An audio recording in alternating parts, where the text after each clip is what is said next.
বন্ধুরা আমি পরেশ আর স্বাগত আপনাদের হাট ব্লকে। তো বন্ধুরা আজকের ভিডিওতে তোমাদের সাথে শেয়ার করতে চলেছি যে নদী থেকে একটি শাখা চলে এসছে। সেখানে হচ্ছে কিছু জাল পাতা রয়েছে যেখানে মাছ ধরা হয়।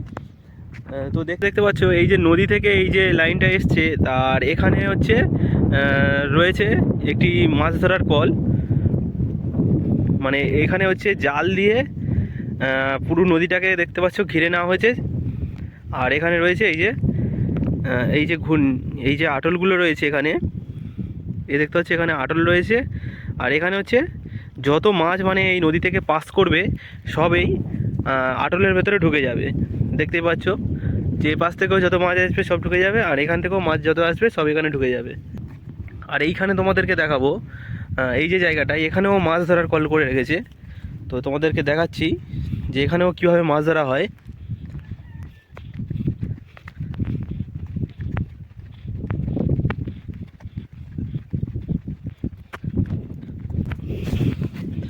তো বন্ধুরা এই যে দেখতে পাচ্ছ এখানে এই যে গেট, আর এই গেটটাকে পুরো কভার করে নিয়েছে। যে দেখতে পাচ্ছ এই জাল দিয়ে, এই যে কোলে দেখতে পাচ্ছ এইখান থেকে জাল দিয়েছে একদম ওই মাথাটা পর্যন্ত পুরো জাল দিয়ে একদম কভার করে নিয়েছে। এই যে দেখতে পাচ্ছ ওইখান থেকে পুরো জাল দিয়ে একদম পুরো এরকমভাবে পুরোটা কভার করে নিয়েছে।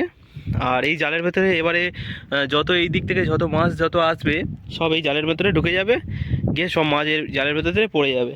দেখতেই পাচ্ছ, তোমাদেরকে এই পার্টটা দেখাচ্ছি, এই পিছন সাইডে দেখাবো। তো এখন জল পাস হচ্ছে না, তাছাড়া এই জালটা তোলা আছে, এই জলটা এখানে ওপরে তোলা। এই দেখতে পাচ্ছ এই গেটের এই পাশটা মুখ, এইখান থেকে জল বার হয়ে বড় নদীতে চলে যায়। এইখানে সামনে বড় নদী রয়েছে। আর এখানে হচ্ছে বিকালবেলার সময় এখানে জাল ফেলেও অনেকে মাছ ধরে, মাছ চিংড়ি অনেক কিছুই পড়ে এই জায়গাটায়।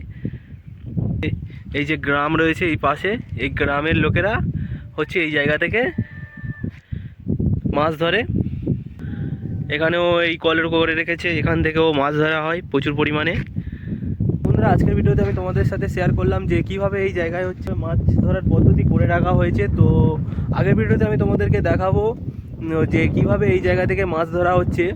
তো তার জন্য অবশ্যই আমাদের এই হাট ব্লগ চ্যানেলটিকে সাবস্ক্রাইব করে রাখবেন, আর দেখা হচ্ছে পরের ভিডিওতে।